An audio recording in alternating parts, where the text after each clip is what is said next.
All right, we got a little news coming in here on a Thursday afternoon. Matt Rhule has agreed to a 2-year extension with Nebraska.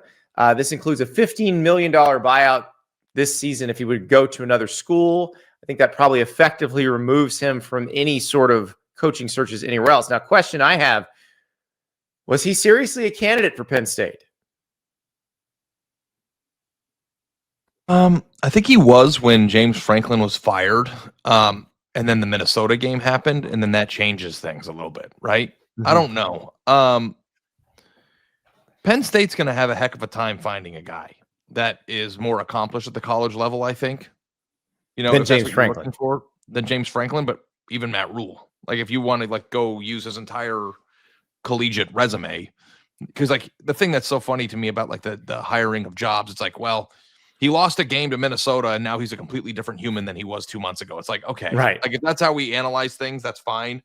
But, if Matt Rhule is no longer somebody that Penn State would be interested as a result of what happened against Minnesota, then show me who you're going to go get instead. I don't necessarily think it was a result of what happened against Minnesota. I think what happens against USC this week will be pretty telling. If they beat USC, then Nebraska's going to feel great about this, and Penn State's going to be like, dang, we missed out because we could have, maybe we could have had this guy. What if USC blows their doors off? That's going to be a totally different discussion. So it's a very fluid situation. All these are fluid situations, and Nebraska felt like they had the guy they wanted. So I push back on the fluidity of things. It's funny that this happened because I was on the radio for an appearance this morning on an Omaha radio station. And they asked me about Matt Rhule. And I was thinking about if you came into the year, a Nebraska fan's wish would be to go 9-3 and to show real signs of improvement as he tries to modernize the program. Yes. And I think what happens is they got off to a hot start. And this happened too at Oklahoma. You get off to a hot start and people get really excited and they start to allow themselves to dream about something bigger. They started to think, oh crap, the Matt Rhule year 3 thing is about to happen again. We're about to make the playoff. And then you lose focus of what would have been a success this year because of the hot start. Where I'm trying to zoom out is Nebraska can go lose to USC by 17, but if they finish 9-3, the season as a whole was a success. And we're not in the business of making hirings and firings based on a 1 game or 2 game sample size. We need to zoom out at what he's done at the place in the given year. And I think that would be a successful season for Nebraska. So when you say, well, what happens to USC? It's yeah, I'm with you. If USC beats them 49-10 or does something to them like Minnesota did, that's going to leave a sour taste in the mouth. But what if they lose to USC, excuse me, and then go undefeated for the rest of the year and finish 9-3. Oh, great year. Yeah, 9-3 would be great. Yeah. I think even 8-4 represents improvement over last year. And then you have a chance to go into the portal, get Dylan Rhule another year of offseason training to be the best version of himself, come into year 3 with your 5-star quarterback surrounded by some good players and have a shot to do it again. What I do think is interesting is that the Penn State game and the USC game have now flipped. Now the Penn State game is considered a win, where before the year started, when we were breaking down the schedule and the same graphic was on the screen in August, we were like, well, if they lose to Michigan and lose to Penn State, I don't know that Penn State's definitely a win. But I'm saying we're viewing it as a game that they could and maybe should win in the moment. Yes, agreed. And it flipped. But if you actually go back to the schedule graphic and play some of the clips from our August appearance, oh yeah, we had USC as a win. It might not be a win because USC is better than we thought, but now Penn State's, but they might do exactly what we said would be a success, even if they lose to USC by 20 on Saturday. No, I think you're right about this, and I think probably the evaluating it week to week, game to game is not the greatest way to do that. Especially when you're talking about how much money in the decision you're making. Now, the question that I think is a good one, Andy, was 9-3. And what Matt Rhule has done at Penn State good enough for what Penn State wants? Because remember, Penn State is trying to improve off of annual 10-win seasons, and they're trying to win a national title. I think Matt Rhule has already unequivocally proven that he's a great program builder. But we're not building Penn State. We're decking the thing out now. We're renovating that thing. We're adding new countertops and new cupboards, and we're making a house Like we're hiring an interior designer, not an architect. And if you think that Matt Rhule is a great architect, does that make him a great interior designer? I think is a completely different discussion of whether they beat USC on Saturday. That's a good way to do it. Like, who's an architect, who's an interior designer? Like, because that, you're right, is the interior designer is the coach who can take you to that next higher level. Like, if you just need a structure and some shelter, you don't worry about an interior designer. You need somebody who can build you a foundation and put a roof over your head. I love our house. Yeah. Bones are beautiful. Architecture is amazing. It's a unique place. We need to design it better. I'm not going to go haul the guy who laid concrete to do that. Yeah. No, I think I've not thought about it that way, but that's a really great way to look at it. Now, Nebraska is still in the build it up, get the foundation, the frame, the roof, the hardy board, all that. You're going to get all that straight. Then you worry about the other parts, which Matt Rhule may be able to do. Yeah, but there are a lot of talented people that can design or to build a home and then design it beautifully where you don't have to do anything to it.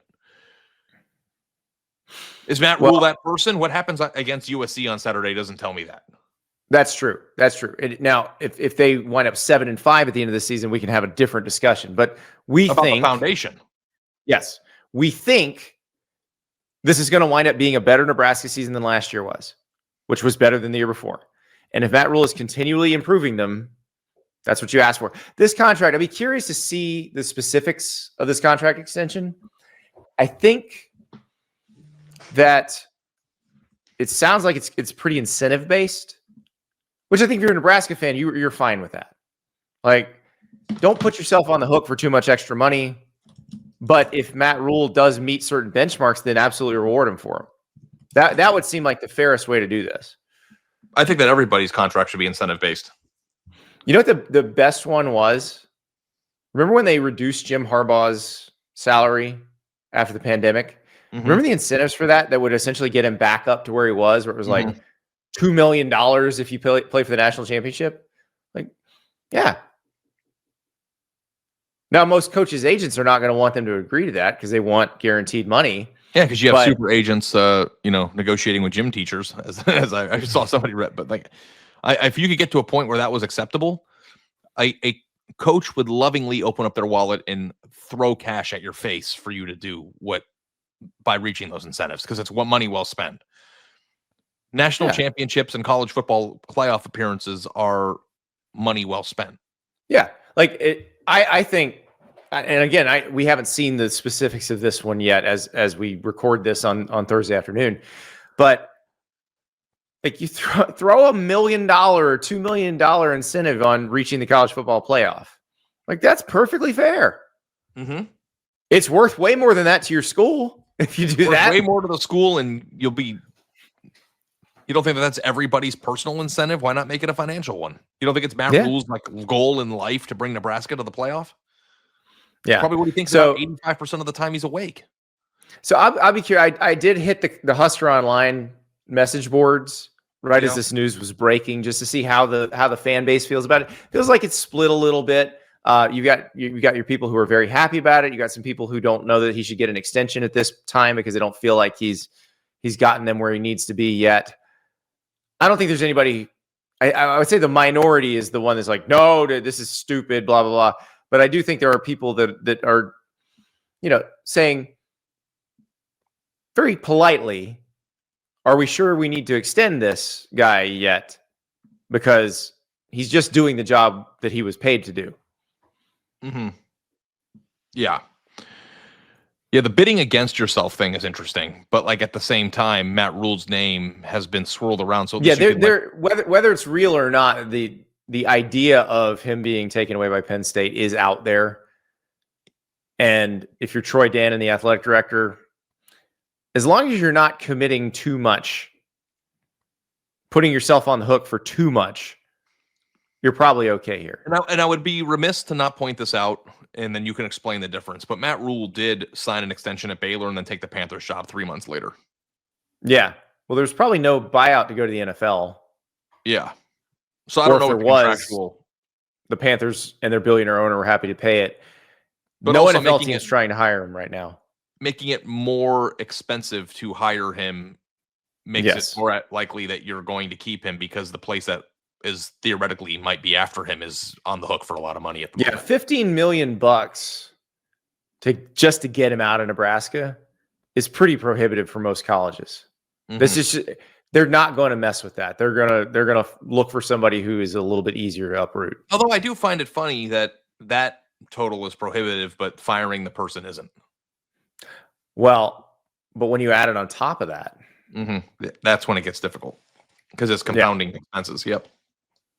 So that's why they did this, and look, Matt Rhule's getting something for that because that's giving up leverage if you're Matt Rhule. So he's getting something for that. He's going to get something financially for that, and now it's up to him because the expectations do rise when you get something financially more.